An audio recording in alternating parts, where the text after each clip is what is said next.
नमस्कार। आप सभी का एक बार फिर से स्वागत है हमारे चैनल भक्ति ज्ञान में। आप सभी को पौष पुत्रदा एकादशी की हार्दिक शुभकामनाएं। आइए मिलकर सुनते हैं आज की व्रत कथा। एक समय की बात है, धर्मराज युधिष्ठिर ने भगवान श्री कृष्ण से कहा, भगवान, आपने पौष कृष्ण एकादशी यानी कि सफला एकादशी का महात्म सुनाकर बहुत कृपा करी। अब आप कृपा करके मुझे पौष माह के शुक्ल पक्ष की एकादशी के विषय में भी बताएं। इस एकादशी का क्या नाम है और इसे करने की क्या विधि है? इस व्रत को करने से किस फल की प्राप्ति होती है और इसमें कौन से देवता का पूजन किया जाता है? आप ये सब मुझे विस्तार पूर्वक कहिए। भगवान श्री कृष्ण ने कहा, पौष माह के शुक्ल पक्ष में आने वाली इस एकादशी को पौष पुत्रदा एकादशी कहा जाता है। इसमें भी भगवान नारायण की पूजा की जाती है। विधि पूर्वक इस व्रत को करना चाहिए। इस चर और अचर संसार में पुत्रदा एकादशी के व्रत के समान दूसरा कोई व्रत नहीं है। इसके पुण्य से मनुष्य तपस्वी, विद्वान और लक्ष्मीवान होता है। इसकी कथा मैं तुमसे कहता हूँ, ध्यान पूर्वक सुनना। भद्रावती नाम की एक नगरी में सुकेतुमान नाम का एक राजा राज करता था। उसका कोई पुत्र नहीं था। उसकी स्त्री का नाम शैव्या था। उनके पुत्र नहीं होने के कारण वो सदैव चिंतित रहा करते। राजा के पितृ भी रो रो कर पिंडदान लिया करते और सोचा करते कि इसके बाद हमें पिंडदान कौन करेगा। राजा को कोई भाई, बांधव, धन, हाथी, घोड़े, राज्य और मंत्री इन सब में संतोष नहीं होता। वो सदैव यही सोचता कि मेरे मरने के बाद मुझे पिंडदान कौन करेगा। बिना पुत्र के पितरों और देवताओं का ऋण मैं कैसे चुका सकूंगा। जिस घर में पुत्र ना हो उस घर में सदैव अंधेरा ही रहता है।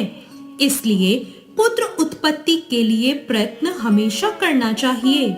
जिस मनुष्य ने पुत्र का मुख देखा है वो धन्य है। उसको इस लोक में यश और परलोक में शांति मिलती है, यानी कि उनके दोनों लोक सुधर जाते हैं। पूर्व जन्म के कर्म से ही इस जन्म में पुत्र, धन आदि प्राप्त होते हैं। राजा इसी प्रकार रात दिन चिंता में लगा रहता था। एक समय तो राजा ने अपने शरीर को त्याग देने का निश्चय किया, लेकिन आत्मघात को महान पाप समझकर उसने ऐसा नहीं किया।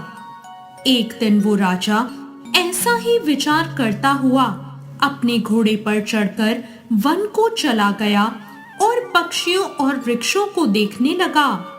उसने देखा कि वन में मृग, वाग्य, सूअर, सिंह, बंदर, सर्प आदि सभी भ्रमण कर रहे हैं।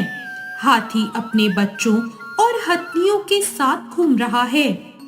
इस वन में तो कहीं गीदड़ अपने कर्कश स्वर में बोल रहे हैं और कहीं उल्लू ध्वनि कर रहे हैं। वन के दृश्यों को देखकर राजा सोच विचार में लग गया और इसी प्रकार उसका आधा दिन बीत गया।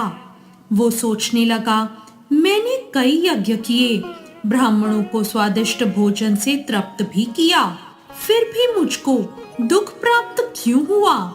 राजा प्यास के मारे बहुत व्याकुल होकर दुखी हो गया और पानी की तलाश में इधर उधर फिरने लगा।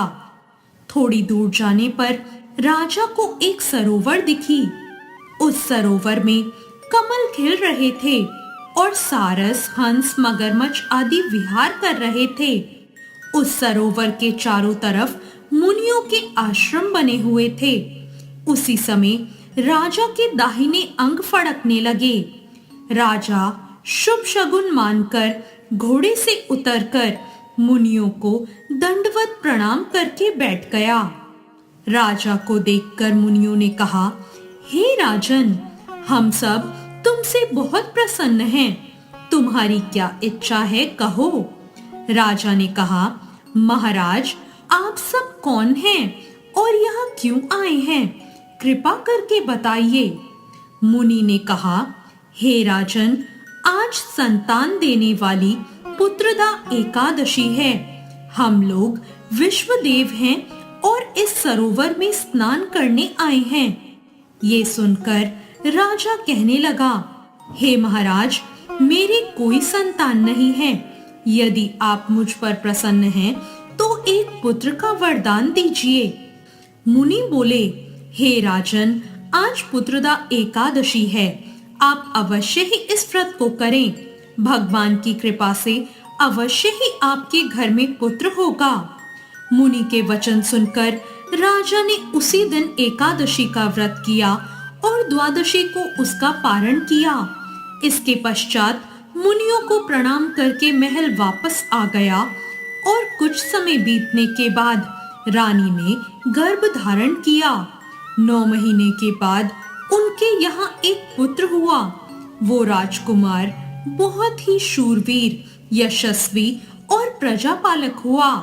श्री कृष्ण बोले, हे राजन, पुत्र प्राप्ति के लिए पुत्रदा एकादशी का व्रत अवश्य ही करना चाहिए। जो मनुष्य इस महात्म को पढ़ता या सुनता है, उसे अंत में स्वर्ग की प्राप्ति होती है। तो ये थी पौष पुत्रदा एकादशी की व्रत कथा। आपको ये कथा कैसी लगी? कमेंट करके जरूर बताएं। वीडियो अच्छी लगी हो तो लाइक जरूर करें और अभी तक मेरे चैनल भक्ति ज्ञान को सब्सक्राइब नहीं किया है तो सब्सक्राइब करना ना भूलें। धन्यवाद।